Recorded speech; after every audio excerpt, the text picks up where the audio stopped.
For months, I felt dizzy after dinner. My wife kept saying, "You're just stressed." Last night, I hid the food she made and pretended to collapse. Seconds later, she grabbed her phone. "He's down. Was the dose enough? When do I get paid?" The room tilted sideways at 8:47 p.m. on a Tuesday, and I knew, really knew, that something was very wrong. I was standing at our kitchen sink rinsing my dinner plate when the dizziness hit. Not the gentle spinning you get from standing up too fast. This was violent, disorienting, the kind of vertigo that makes your brain scream that gravity has reversed and you're about to fall upward into the ceiling. My fingers went numb. The plate slipped from my hands and shattered in the sink. "David, you okay?" Sarah's voice came from behind me, bright and concerned. Always so concerned lately. "Yeah, just..." I gripped the counter. "Dizzy again. You're working too hard, honey." She was beside me now, her hand on my back, rubbing gentle circles. "Come sit down. Relax." This had been happening for 4 months, every single night after dinner. At first, I'd chalked it up to stress. I was a financial analyst at Morrison & Hayes. 60-hour weeks were normal, especially during earnings season. But stress doesn't make your vision blur until you can't read your computer screen. Stress doesn't make your legs feel like they're made of wet concrete. I'd been to 3 different doctors. Dr. Raymond Cooper, my primary care physician for 8 years, had run blood work. All normal. Probably anxiety, he'd said, scribbling a prescription for Xanax that I never filled. Dr. Nina Patel, the neurologist Dr. Cooper referred me to, had ordered an MRI. Clean. No signs of MS, no tumors, no structural abnormalities. Sometimes these things are psychosomatic. Dr. James Roth, the cardiologist I'd seen on my own dime after Sarah suggested my heart might be the problem, had put me on a treadmill for 30 minutes and declared me healthier than most men your age. I was 34, but every night, like clockwork, within 20 minutes of finishing dinner, the symptoms would start. Dizziness, headaches, blurred vision, weakness in my legs that made climbing the stairs to our bedroom feel like summiting Everest. And every night, Sarah would watch me with those wide, worried eyes and say, "You're just stressed. Relax." Sarah, my wife of 6 years. We'd met at a coffee shop in downtown Portland. She'd been reading Kafka. I'd made a joke about the metamorphosis. She'd laughed. And 3 months later, I'd proposed on the Burnside Bridge at sunset. She was beautiful, smart, worked as a pharmaceutical sales rep for Bexler Medical, made decent money. We had a nice house in the suburbs, 2 cars, no kids yet, but we'd been talking about it. We were happy. At least, I'd thought we were. Last Tuesday, exactly 1 week before the plate-shattering incident, I noticed something strange. Sarah was in the bathroom when her phone lit up on the coffee table. A text message from someone named Jay. "Is it working yet?" The message stayed on the screen for maybe 5 seconds before the phone went dark. I stared at it, my brain trying to make sense of those 4 words. Is it working yet? Is what working? A sales pitch? A surprise party? A gift she'd ordered? I told myself it was nothing, that I was being paranoid, that the stress and sickness were making me see conspiracy in ordinary conversations. But something felt off. The way Sarah watched me eat, the way she'd hover near the kitchen when I got my own snacks, steering me toward things she'd prepared, the way she'd ask, "How are you feeling?" with this weird edge in her voice. Not quite hope, not quite fear, something in between. Monday night, 2 days ago, I decided to test something. Sarah had made lasagna, her famous lasagna with ricotta and Italian sausage that she knew I loved. She'd served it with a smile, kissed my forehead, and gone to the living room to watch The Bachelor while I ate. Instead of eating it, I scraped most of it into a large Ziploc bag when she wasn't looking. I hid it in my work bag. Then I pushed the remaining bits around my plate to make it look like I'd eaten, soaked the dish in the sink,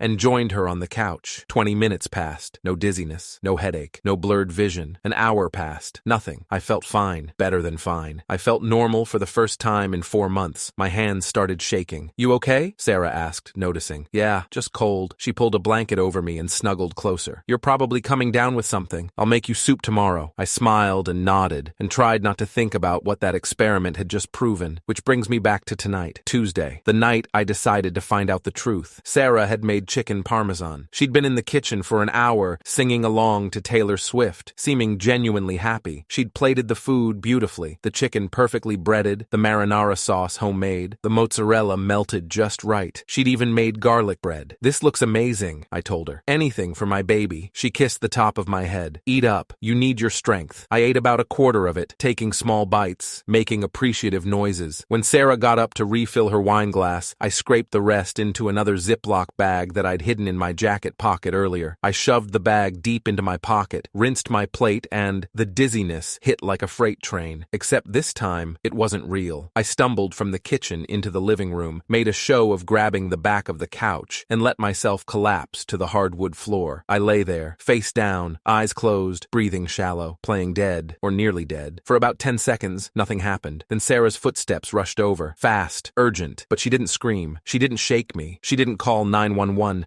She grabbed her phone. I heard the click of her unlocking it, the tap of her selecting a contact, the brief buzzing of a call connecting. "He's down," Sarah whispered. My heart stopped. "Was the dose enough?" she continued, her voice barely audible. "I gave him the full amount tonight. When do I get paid?" I bit the inside of my cheek so hard I tasted blood. I needed to stay still, needed to not react, needed to hear everything. A man's voice came through the speaker, tinny and distant, but clear enough. "Give it another week. His life insurance pays out double for accidental death. We split it 50-50, just like we agreed. What if someone gets suspicious?" Sarah's voice had an edge of panic now. "They won't. You're playing the worried wife perfectly. 3 different doctors found nothing wrong, right? When he finally goes, they'll chalk it up to some rare condition they missed. Natural causes. You get the payout, you sell the house, we take the money and disappear." Sarah laughed. She actually laughed. "He's so trusting," she said. "It's almost sad. He never questions anything I cook, never doubts me. Even when he started getting sick, he just went to more doctors instead of suspecting me. That's what makes it perfect," the man said. "Keep doing what you're doing. Another week, maybe 2, and this is over." "I can't wait," Sarah said, and I could hear the smile in her voice. "I'm so tired of playing house." "I know, baby. Soon we'll be in Costa Rica, and this nightmare will be over." They talked for another minute. Logistics, timelines, something about a flight, and then Sarah hung up. I stayed motionless on the floor, every muscle in my body screaming to move, to grab her, to demand answers, but I didn't. I kept my eyes closed, kept my breathing shallow, and waited. Sarah's footsteps moved away. I heard her in the kitchen, washing dishes, humming that same Taylor Swift song like she hadn't just been discussing my murder. After what felt like an hour, but was probably 10 minutes, I came to with a groan. "David!" Sarah rushed over, all concern and loving touches. "Oh my God, you scared me. What happened?" I let her help me sit up, let her fuss over me, let her suggest I go lie down. "I think I need to see another specialist," I said, my voice weak but steady. Her face flickered, just for a second, with something that looked like panic. Then it was gone, replaced with that warm, worried expression I'd come to know so well. "Maybe you're just tired," she said. "Don't waste money on more doctors. They haven't found anything wrong. You just need rest." "Yeah," I said. "You're probably right." I let her help me upstairs, let her tuck me into bed, let her kiss my forehead and tell me she loved me. When she left to take a bath, I grabbed my phone and called my brother. Rick answered on the second ring. "David, it's almost 10. What's wrong?" Rick Sampson, detective with the Portland Police Department, Homicide Division. 15 years on the force, he'd seen things that would break most people, and he was about to see something that would break him. His sister-in-law trying to murder his brother. "Rick, I need you to come over tomorrow," I said quietly, "when Sarah's at work, and don't tell her you're coming." "What's going on?" "I think Sarah is trying to kill me." Silence. Then, "What?" I told him everything. The 4 months of symptoms, the doctors finding nothing, the text message, the experiment with the lasagna, tonight's phone call. When I finished, Rick was quiet for a long time. "You're sure?" he finally asked. "I heard her, Rick. She's poisoning my food. There's someone else involved. A man. They're planning to split my life insurance payout and leave the country." Jesus Christ. I could hear him moving, probably getting dressed. "Don't eat anything she makes. Don't drink anything she gives you. I'll be there tomorrow at noon. She'll still be at work, right?" "Yeah, she doesn't get home until 5. "Good. Don't let her know you suspect anything. Act normal. Act sick. Can you do that?" "Yeah." "David?" His voice was rough. "We're going to fix this. I promise." I hung up and stared at the ceiling, listening to Sarah humming in the bathroom, the sound of water running, the clink of her wine glass on the marble counter. This woman I'd loved for 6 years. The woman I'd married. The woman I'd trusted with everything. She was slowly killing me for money. Rick showed up the next day at 11:58 a.m., exactly 2 minutes early. He was wearing jeans and a Portland Trail Blazers hoodie, nothing that would scream cop to any neighbors who might see him. "Where is it?" he asked. The second I opened the door, I handed him the Ziploc bag with last night's chicken parmesan. "I also have the lasagna from Monday in the freezer." "Good. We'll test both." He pulled out an evidence bag from his pocket, official police department, with a chain of custody label already filled out. "I'm doing this off the books for now, calling in a favor from a guy I know at the state crime lab. Dr. Marcus Webb, toxicologist. He owes me from a case I helped him with 3 years ago. How fast can he test it? If he prioritizes it, 2 days, maybe 3. Rick bagged the evidence carefully, sealed it, signed the label. Then he looked at me, really looked at me. "You look like shit," he said. 4 months of being poisoned will do that. What's she using? Any idea? "No, but she works for a pharmaceutical company. She has access to all kinds of stuff." Rick nodded slowly. "The symptoms you described, dizziness, blurred vision, weakness, that could be a lot of things. Heavy metals, antifreeze, certain medications in high doses." He paused. "The scary thing is, she's been doing it slow, building it up. So when you find finally die, it looks natural, like organ failure or a heart attack. She said the life insurance pays double for accidental death. Right, so she's probably planning to stage something. A fall down the stairs, a car accident. Something that looks like your health issues caused it. He pulled out his phone. I'm going to need you to record everything. Every meal she makes. Every conversation. Especially if she mentions the guy she's working with. I don't even know who he is. She just called him. We'll figure it out. Does she keep her phone locked? Yeah, but I know the password. It's our anniversary. Rick almost smiled at that. Of course it is. Tonight, when she's asleep, I need you to go through her phone, text messages, call logs, everything. Screenshot anything suspicious and send it to me. Don't delete anything. We need the originals for evidence. Okay. And David, he gripped my shoulder. You need to keep eating her food. What? Or at least pretend to. If she thinks it's not working, she might try something more drastic. A bigger dose. A different method. We need time to build a case. I stared at him. You want me to let my wife keep poisoning me? No. I want you to pretend she's poisoning you while actually disposing of the food. Can you do that? How? She watches me eat. Not the whole time. She goes to the bathroom. She makes phone calls. She does dishes. You find moments. You scrape food into napkins, into your pockets, into the garbage disposal. You make it look eaten, and you act sicker every day. This is insane. Your wife is murdering you for insurance money, Rick said flatly. We're way past insane. That night, Sarah made pot roast. She'd been cooking it all day in the slow cooker. The smell filled the house. She served it with mashed potatoes and green beans, all arranged perfectly on the plate. You need to eat, she said gently. You're wasting away. I'd lost 12 pounds in 4 months. My clothes hung loose. My face looked gaunt. I know, I said. It smells amazing. I ate slowly, methodically. When Sarah got up to get more water, I scraped half the pot roast into the napkin on my lap. When she went to change the TV channel, I dumped the mashed potatoes back into the serving bowl when she wasn't looking. By the time I was done, my plate looked clean, and Sarah was smiling. Good, she said. You need your strength. 20 minutes later, I stumbled to the couch and collapsed dramatically. Sarah watched me with those wide eyes. Not worried, not scared, calculating. Maybe we should update our insurance, she said suddenly. You know, just in case. What do you mean? Well, with you being so sick, it's smart to make sure I'm taken care of if something happens. I looked at her, really looked at her, and I wondered how I'd never seen it before. The coldness behind those eyes, the way she tilted her head like a predator sizing up prey. Good idea, I said. Let's do that. She smiled, kissed my forehead. I'll call the agent tomorrow. That night, while Sarah slept, I went through her phone. It was a gold mine. Text messages with someone named Jordan Kessler. Hundreds of them going back 7 months, right before my symptoms started. We need to be patient. This can't look suspicious. Jay, I'm trying. It's hard to watch him every day knowing what I'm doing. S. You said you could handle it. If you can't, we need to stop now before this goes too far. Jay, no, I can do it. It's just harder than I thought. S. Remember why we're doing this. $800,000. That's the payout. Split down the middle. We can start over. Together. Jay, I know. You're right. I love you. S. I love you too. Just keep the doses steady. Not too much. We don't want him dying before the updated policy kicks in. Jay, I screenshot every single message, sent them all to Rick. Then I put the phone back exactly where I'd found it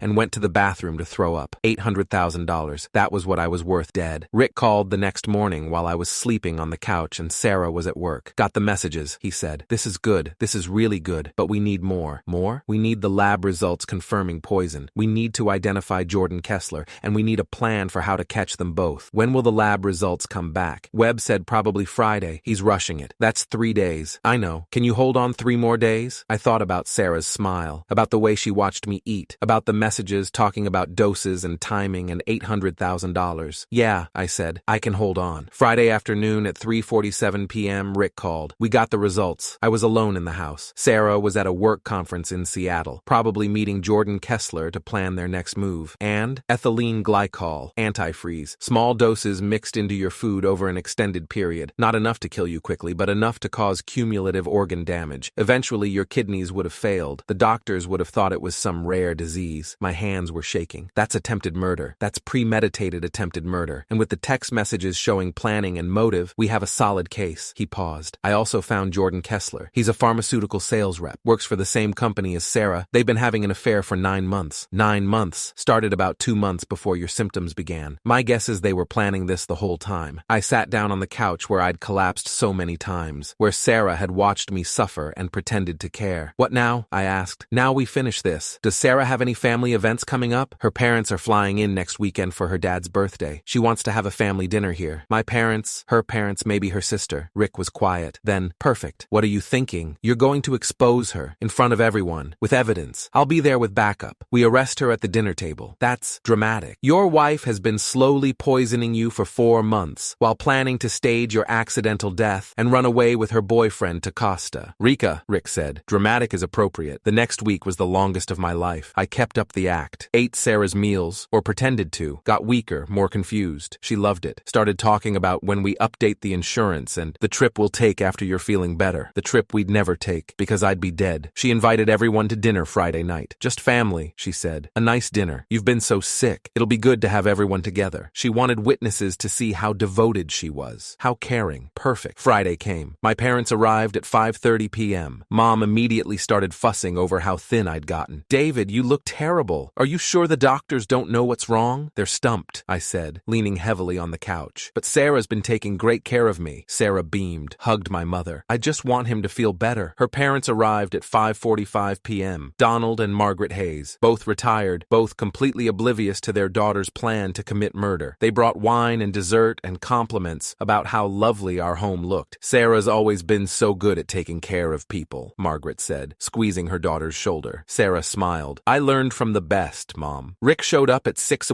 p.m. sharp, in his civilian clothes, carrying a bottle of wine like a normal dinner guest. Only I could see the bulge under his jacket, where his service weapon was holstered. Detective Sampson, Sarah said warmly, hugging him. So glad you could make it. Wouldn't miss it, Rick said, his smile not reaching his eyes. We all sat down to dinner at 6:30 p.m. Sarah had made pot roast again, her specialty. She'd spent hours on it. The table was set beautifully. Candles, cloth napkins, the good china. She wanted this to be memorable. It would be, just not the way she'd planned. Before we eat, I said, standing up slowly, gripping the edge of the table for support. I want to say something. Sarah looked up at me, surprised, then pleased. She probably thought I was going to thank her in front of everyone. Sarah has been taking such incredible care of me during this illness, I continued, my voice weak but steady, cooking every meal, making sure I eat, watching over me constantly. Her smile grew wider. My mother was tearing up. In fact, I said, pulling out my phone, I wanted everyone to hear just how dedicated she's been, how much effort she's put into my care. I pressed play on the recording I'd made that first night, the night I'd collapsed and overheard everything. Sarah's voice filled the room, clear and undeniable. He's down. Was the dose enough? I gave him the full amount tonight. When do I get paid? The color drained from Sarah's face so fast I thought she might faint. Then Jordan Kessler's voice, give it another week. His life insurance pays out double for accidental death. We split it 50-50 just like we agreed. My mother gasped. Margaret Hayes stood up so fast her chair fell over backward. Sarah lunged for my phone,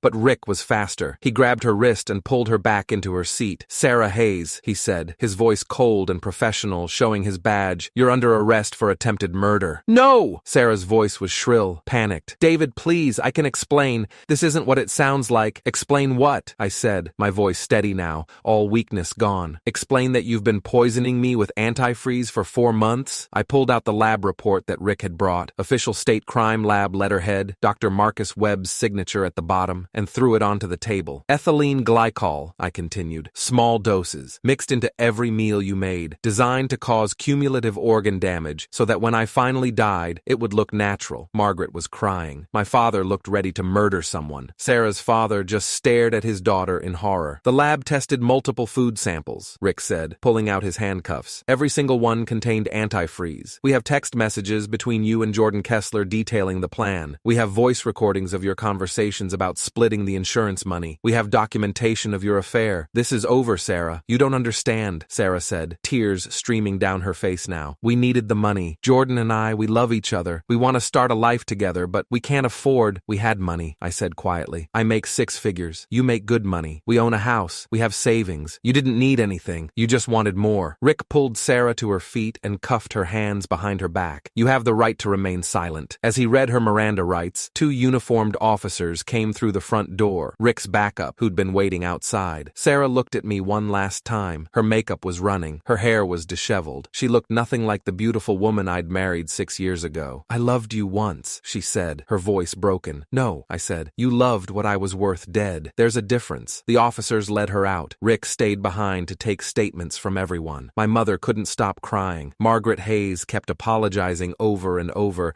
as if her daughter's evil was somehow her fault. But my father just looked at me. How did you figure it out? He asked. I thought about that text message, about the experiment with the lasagna, about playing dead on my living room floor and hearing my wife calmly discuss what's my murder? Simple, I said. I stopped trusting my wife the moment she started caring if I lived or died. Jordan Kessler was arrested 3 hours later at his apartment in Northwest Portland. He'd been packing for Costa Rica. Tickets to San Jose already purchased, scheduled to depart the following Wednesday. Rick found maps of Costa Rica, property listings for beachfront homes, and $47,000 in cash that Sarah had been skimming from our joint accounts for the past 6 months. The case never went to trial. With the evidence, the recordings, the text messages, the lab reports, the testimony from Dr. Marcus Webb about the ethylene glycol, the airline tickets, the cash. Sarah's lawyer advised her to take a plea deal. 23 years for attempted murder. Jordan Kessler got 18 years for conspiracy and accessory to attempted murder. The DA, Caroline Foster, a 41-year-old former public defender who'd switched sides after her brother was killed by his girlfriend, came to see me a week before sentencing. "Your brother did good work on this case," she said. "The evidence was airtight. Most attempted murder cases are hard to prove because the victim doesn't realize what's happening until it's too late. You realized, you documented, you built a case. I had help. You had family," she corrected, "and you were smart enough to ask for it." At the sentencing hearing, Sarah's lawyer tried to paint her as a victim, trapped in an unhappy marriage, manipulated by Jordan Kessler, suffering from mental health issues. The judge wasn't buying it. "You slowly poisoned your husband over 4 months," Judge Patricia Morrison said, her voice hard. "You planned his murder with your lover. You stood to profit $800,000 from his death. This wasn't a crime of passion. This wasn't a mental health crisis.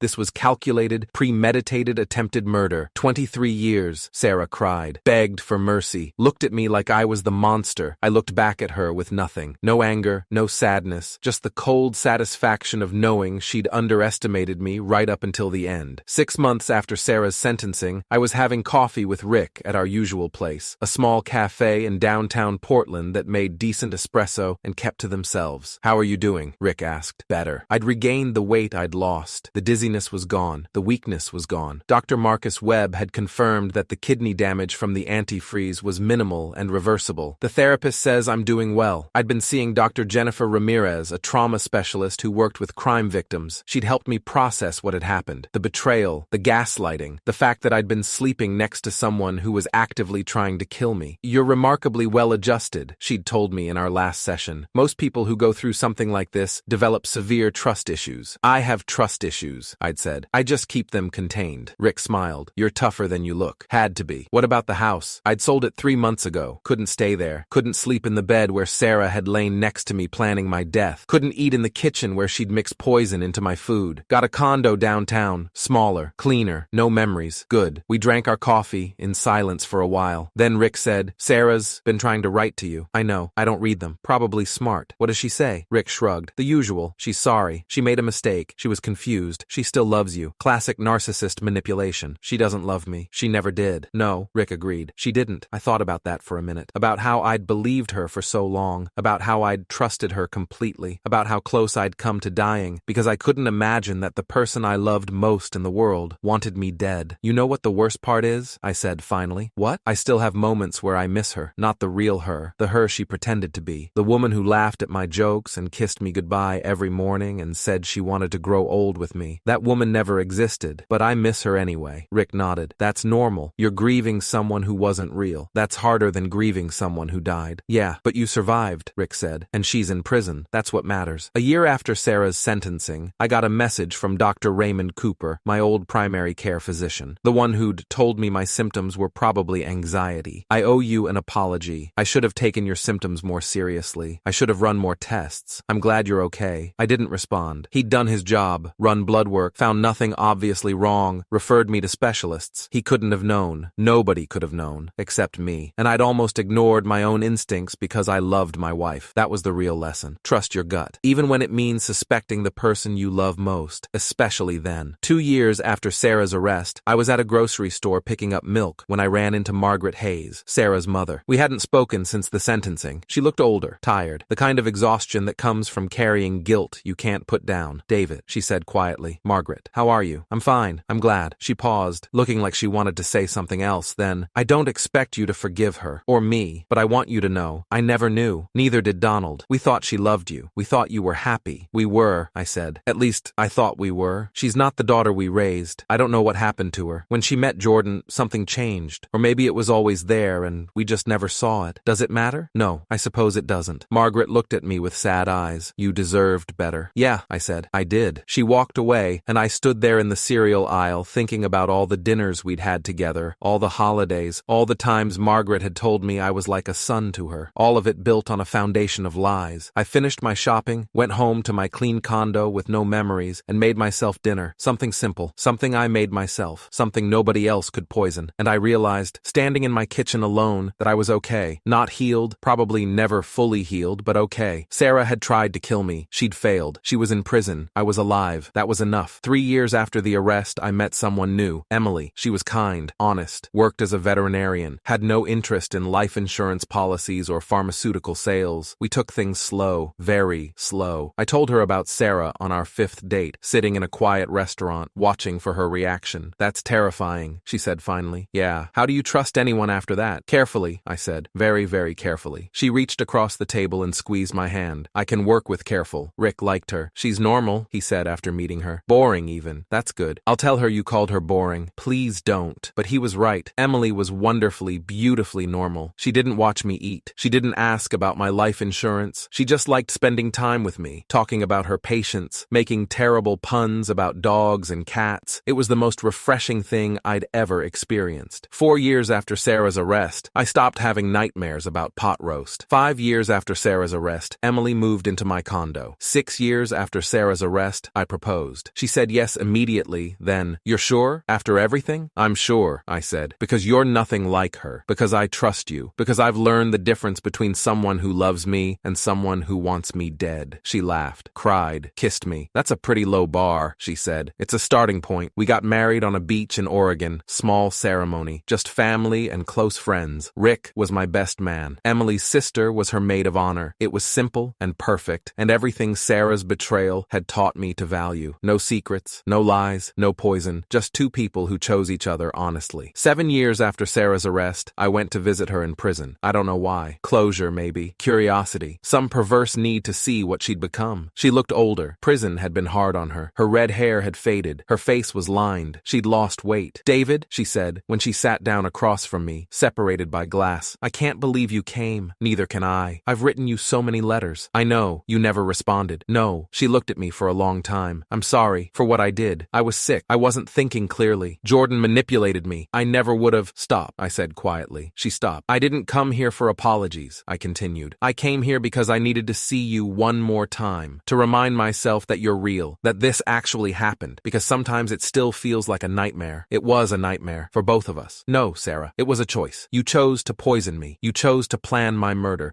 You chose money over my life. Those were all choices." She was crying now. "I loved you." "No," I said, standing up. "You loved yourself, and that's why you're in here and I'm out there living my life." I walked away without looking back. That night, I went home to Emily. We made dinner together. Nothing fancy, just pasta and salad. We ate at our small kitchen table, talking about our days, laughing about something stupid one of her patients had done. And I realized that this simple, honest, boring life was everything Sarah had tried to take from me. But she'd failed. I was alive. I was happy. I was loved by someone who actually meant it. She was in prison for 17 more years. I stopped trusting my wife the moment she started caring if I lived or died, and that decision saved my life.